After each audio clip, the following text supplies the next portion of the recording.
Chris Matthews has Senator Gillibrand. Chris? Thank you, Brian. Senator, thank you. You know, you raised an interesting challenge, I think, to the president tonight. Is he taking us to war in Iran?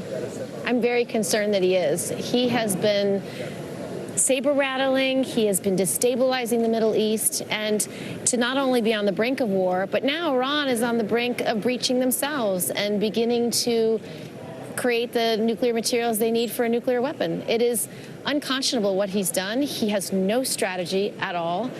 He is somebody who is hell-bent on war with Iran. And I'm running for president because I believe we need to stabilize the Middle East. We need to get our allies back to the table and get Iran back to the table and have a negotiated agreement over 20 years and have actually a path for peace in the Middle East.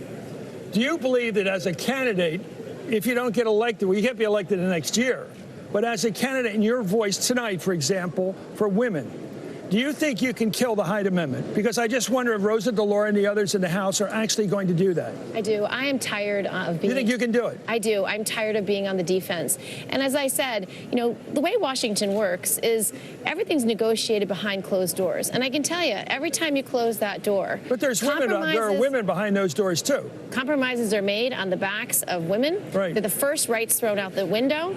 And that's how we got Hyde in the first place. And so, you know, when I'm talking about Vice President Biden and, you know, men of both parties who have been in charge for a long time, the first thing they do is try to compromise on women's reproductive freedom. And as president, when that door closes, I will never compromise on women's reproductive freedom. Do you think the shot taken to him, or rather personal shot that he was praising the segregationists by Kamala Harris, your colleague in the Senate, do you think it was a fair shot? That he was praising I do. segregationists? No. Yes, I think what Kamala said was a fair shot.